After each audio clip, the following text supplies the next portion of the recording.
सुनिए जी, सर्दियां शुरू हो गई हैं और इस बार तो सर्दी के साथ साथ बारिश भी हो रही है। घर की छत का तो आप जानते ही हैं ना, पानी आता है। हाँ भाग्यवान, इस बार ठंडी कुछ ज्यादा ही पड़ने वाली है, क्योंकि गांव के चौपाल पर लोग बोल रहे थे कि इस बार सर्दी के साथ साथ भयंकर बारिश भी होने वाली है। अजी, ऐसा हुआ तो हमारा क्या होगा? छत के साथ साथ घर की खिड़कियां भी टूटी हुई हैं। ठंडी हवा सीधी अंदर आती है। आप कुछ कीजिए ना। हाँ प्रिया, मैं कुछ करता हूँ। मालिक के पास जाकर देखता हूँ। वे अगर कुछ मदद करेंगे तो मैं घर की छत और खिड़कियां ठीक करवा दूंगा। ठीक है। अगली सुबह सुरेश मालिक धर्मपाल के घर की तरफ चल देता है। सुरेश का मालिक, जो स्वभाव से बहुत ही कठोर और निर्दयी था, अलाव के पास खड़ा अपने नौकरों पर चिल्ला रहा था।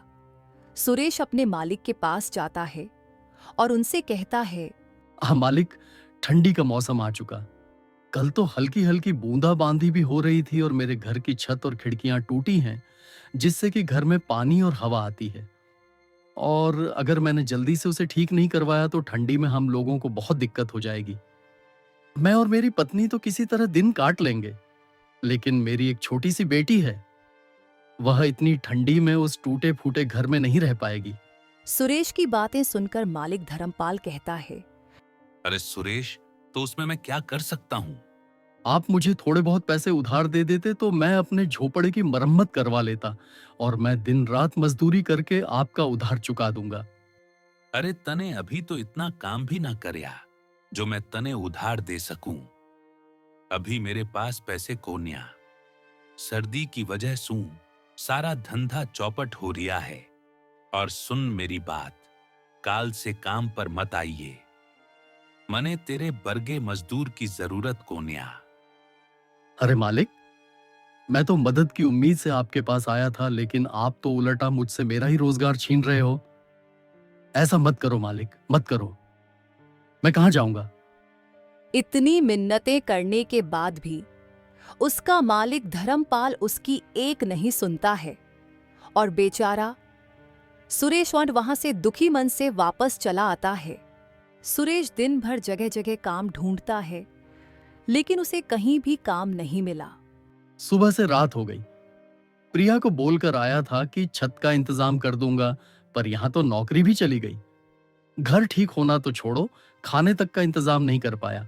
सुरेश चाय की एक दुकान के आगे बैठा यह सब सोच ही रहा था कि तभी आसमान में काले बादल छा जाते हैं और जोर जोर से बिजली कड़कने लगती है।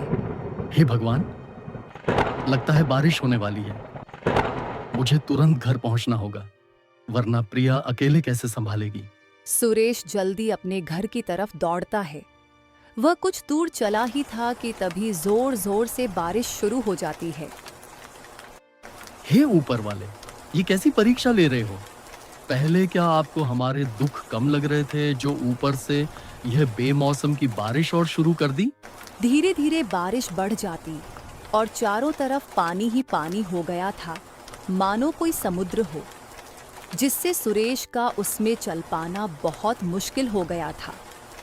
वह एक पेड़ के नीचे रुक जाता है और बारिश के थमने का इंतजार करता है। हे भगवान, एक तो इतनी ठंडी और ऊपर से ये तेज बारिश। मेरे तो हाथ पैर सुन्न पड़ रहे हैं। इतने पानी में चल पाना भी मुश्किल हो गया है और घर पर बेचारी प्रिया अकेली परेशान हो गई होंगी। सुरेश काफी देर तक उस पेड़ के नीचे बारिश के रुकने का इंतजार करता है, लेकिन बारिश थी कि रुकने का नाम तक नहीं ले रही थी। इस बारिश का कोई भरोसा नहीं, ये रुके या ना भी रुके। इतना कहकर सुरेश उस तेज बारिश में घर के लिए चल पड़ता है। जहां तक सुरेश की नजर जा रही थी, सब ओर पानी ही पानी था। छोटी छोटी झोपड़ियां तो पानी में ढहकर बह गई थीं। ये देखकर सुरेश को अपने घर की चिंता होने लगती है। बेचारा सुरेश जैसे तैसे करके अपने घर तो पहुंच जाता है, लेकिन जो वह देखता है उसके होश उड़ जाते हैं, क्योंकि घर में पानी भरा हुआ था और आधी आधी दीवार तक पानी पहुंच गया था। प्रिया, तुम ठीक हो ना? छोटी ठीक है ना? हाँ, हम दोनों ठीक हैं। और देखो, मैंने छोटी को ऊंचे पलंग पर बिठा दिया है, लेकिन हमें घर का सारा पानी बाहर निकालना होगा। हाँ, चलो भाग्यवान, निकालते हैं। वे दोनों बाल्टी भर भर कर घर से पानी निकालने लगते हैं, लेकिन वे जितना पानी निकाल रहे थे उतनी ही देर में उससे भी दुगुना पानी घर में भर रहा था। बापू, ये पानी तो बढ़ता ही जा रहा है। मुझे बहुत डर लग रहा है। अरे छोटी मेरी बच्ची, तुम डरो मत, सब ठीक हो जाएगा।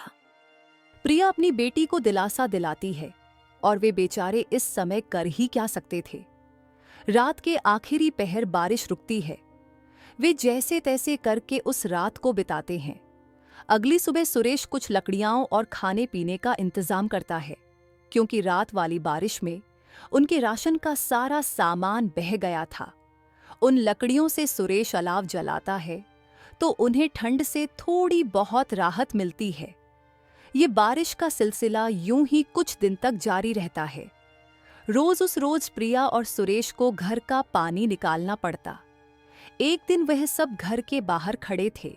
अजी, ऐसे कब तक चलेगा? यह हर रोज बारिश का पानी भरने से घर पूरा खोखला हो गया है।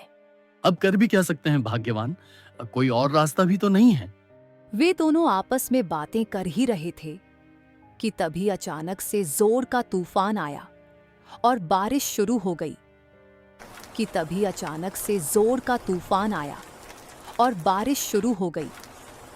देखते ही देखते सुरेश का सारा घर बारिश में पूरी तरह ढह गया। हे भगवान, ये क्या हो गया? हमारी आखिरी उम्मीद भी खत्म हो गई। हमारा घर ही टूट गया। अजी, अभी तो आज रात कहीं सर छुपाने की जगह मिल जाए, वही काफी है। कल का कल देखेंगे। हाँ, वह हमारे पड़ोसी है ना, गोपाल भैया, आपके जिगरी दोस्त, उन्हीं के यहाँ चलते हैं। हाँ, तुम सही कह रही हो भाग्यवान। गोपाल हमारी मदद जरूर करेगा। दोस्ती किस काम आएगी।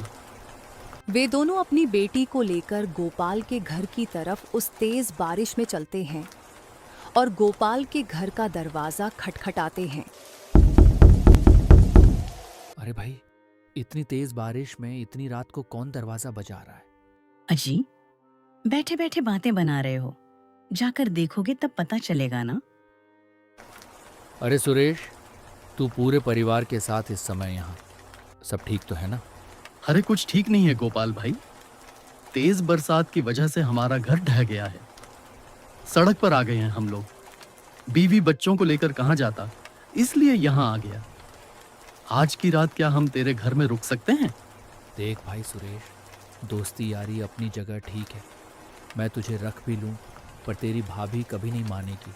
और वैसे पूरा परिवार एक साथ, माफ करना भाई, मैं नहीं रख सकता। तू कैसी बात कर रहा है गोपाल?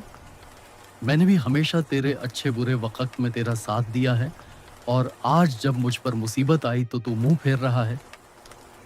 ऐसा मत कर मेरे भाई। एक ही रात की तो बात है, मेरी बच्ची बीमार हो जाएगी। सब समझता हूँ सुरेश, पर मैं नहीं रख सकता। अभी तुम कोई और जगह तलाश कर लो।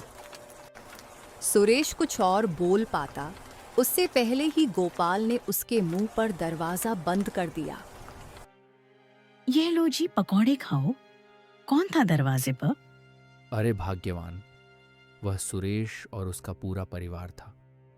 उसका घर टूट गया है, इसलिए यहाँ रुकने को आया था। मैंने बाहर का रास्ता दिखा दिया। अजी, सुरेश तो आपका अच्छा दोस्त है ना? उन्होंने हमारी कितनी बार मदद करी है। आपने ये ठीक नहीं किया जी। अरे, मैंने कोई धर्मशाला खोल रखी है क्या जो हर किसी को रख लूं? और कैसा दोस्त? अब उसके पास ना घर रहा ना कुछ और, तो वह मेरे किस काम का? मैं दोस्ती तभी तक रखता हूं जब तक सामने वाले से फायदा हो। भगवान से डरिए जी, वक्त बदलते देर नहीं लगती। कहीं ऐसा न हो या आपके बड़े बोल आप पर ही भारी पड़ जाए। अरे भाग्यवान, ऐसा कुछ नहीं होता। ये लो, पकौड़े खाओ, बड़े ही स्वादिष्ट बने हैं। उधर गोपाल बरसात के मजे ले रहा था तो वहीं सुरेश का परिवार तेज बारिश में बीच सड़क पर भीग रहा था। अजी, आप तो मेरा दोस्त कह के जान लुटाते थे ना, और उसने तो हमें एक रात घर में रुकने तक नहीं दिया। अरे भाग्यवान, वही तो बात है ना, बुरे वक्त में ही पता चलता है कि कौन अपना है कौन पराया। लेकिन गोपाल से मुझे ये उम्मीद नहीं थी। मम्मी, मुझे बहुत ठंड लग रही है। प्रिया छोटी का माथा छूकर देखती है तो वह चिल्ला पड़ी। अजी, छोटी को तो बहुत तेज बुखार हो गया है, यह ठंड से कांप रही है। अब हम क्या करें जी? आप कुछ कीजिए ना। चौधरी जी के घर चलकर देखते हैं। अब एक वही हैं जो हमारी मदद कर सकते हैं। हाँ हाँ जी, जल्दी चलो। हाँ भाई, सुरेशवा बोल, का हुआ? कैसे आना हुआ इतनी रात में? काहे कुंडी बजाओ? चौधरी जी, वह बारिश से मेरा पूरा घर टूट गया। मैं बेघर हो गया हूँ, मेरी मदद करो। आज रात रात अपने घर में ठहरने दो। क्यों भाई, मैंने तुम लोगों का ठेका ले रखा है क्या? पता नहीं तुम लोग कहां से चले आते हो मुंह उठाकर। चौधरी जी, आप गांव के कर्ता धर्ता हैं। अगर बुरे समय में आप ही हमारी मदद नहीं करेंगे तो और कौन करेगा भला? अरे मुखिया हूं तो क्या हुआ? मेरी हवेली कोई धर्मशाला थोड़ी है। अब तो यहां से चुपचाप जा रहा है या नौकरों से धक्के मार के निकलवाऊं? चौधरी ने उनकी एक भी नहीं सुनी और उन्हें धक्के मारकर हवेली से निकलवा दिया। रात भर वह कभी किसी रिश्तेदार का तो कभी दोस्त के घर का दरवाजा खटखटा रहे, पर किसी ने भी उनकी मदद नहीं की। थक हार कर वे बेचारे एक पेड़ के नीचे बैठ जाते हैं। आज दिखा दिया लोगों ने, कोई किसी का अपना नहीं होता। आप हिम्मत मत हारिए जी, ऊपर वाला सब देख रहा है, वह हमारी जरूर मदद करेगा। एक दिन हमारे भी जरूर दिन बदलेंगे, और जिन्होंने आज हमें आंखें दिखाई है ना, भगवान उनकी आंखें एक दिन जरूर झुकाएंगे। वे रात भर ऐसे ही बारिश में भीगते भीगते अपनी किस्मत को रोते रहे। भाग्यवान, तुम यहीं पेड़ के नीचे छोटी के साथ रहना। मैं कुछ खाने पीने का इंतजाम करके आता हूँ। अच्छा जी, ठीक है, पर जल्दी आना। शाम होने से पहले सुरेश अलाव जलाने के लिए लकड़ी, खाने पीने का सामान और छोटी की दवाई का इंतजाम करके आ जाता है। अब बारिश भी नहीं थी तो वह लोग आराम से उस पेड़ के नीचे ही रहने लगे। एक सुबह सुरेश का दोस्त गोपाल वहां से गुजरता है। अरे भाई सुरेश, तेरे इतने बुरे दिन आ गए जो इतनी ठंडी में ऐसे पेड़ के नीचे रहना पड़ रहा है। थू थू थू, मुझे देखकर बड़ा अफसोस हुआ। बस गोपाल भाई, वक्त वक्त की बात है। आज तुम्हारा समय है, तुम हम पर हंस लो। कभी ऊपर वाला हमारा भी समय लाएगा। अरे सड़क पर आ गए हो फिर भी इतना घमंड, ऐसा क्या हाथ लग गया तुम्हारे? चलो कोई ना, तुम ऐसे में ही खुश रहो। गोपाल मजाक बनाकर चला जाता है, जिससे सुरेश और प्रिया की आंखों में आंसू आ जाते हैं। भाग्यवान, तुम इसकी बात को दिल पर मत लेना। चलो ठीक है, तुम खुद का और छोटी का ख्याल रखना। मैं कोई काम देख कर आता हूँ। सुरेश काम की तलाश में वहां से चल पड़ता है और वह गांव में बहुत जगह काम के बारे में पता करता है, लेकिन उसे कोई काम नहीं मिला। प्रिया और छोटी मेरा इंतजार कर रहे होंगे, मुझे जल्द ही वापस लौटना चाहिए। जैसे ही सुरेश वापस लौट रहा था तो वह देखता है कि गांव के चौपाल पर लोगों की भीड़ लगी है। अरे भाई, क्या बात है? आज यहाँ ये इतने लोग इकट्ठे क्यों हो रहे हैं? भाई, वह जयपुर वाले अमीर सेठ किशन लाल है ना, वह गरीबों को ठंड में खाना और कंबल बांट रहे हैं। जाओ जाओ, तुम भी ले लो।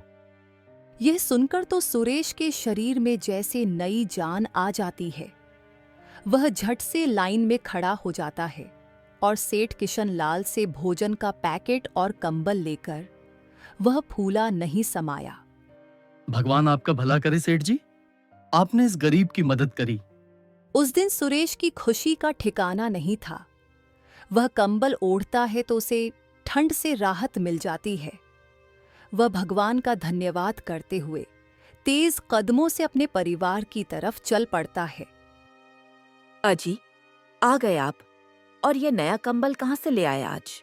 अरे भाग्यवान, वह जयपुर वाले अमीर सेठ किशनलाल है ना, वे गांव में जरूरतमंदों को कंबल और खाने का सामान बांट रहे थे, तो मैंने भी वहां से ले लिया।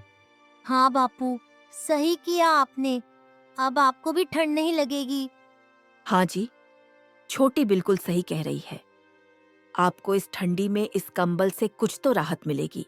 सुरेश और प्रिया आपस में ये सब बातें कर ही रहे थे कि तभी उनके पास एक बूढ़ा आदमी आता है। अरे बेटा, मैं 2 दिन से भूखा हूँ। मैंने कुछ नहीं खाया है। कुछ खाने को मिलेगा? हाँ हाँ, क्यों नहीं बाबा, आओ बैठो। सुरेश को जो सेठ से थोड़ा बहुत खाना मिला था, वह अपनी और अपने परिवार की परवाह किए बिना उस बूढ़े आदमी को दे देता है।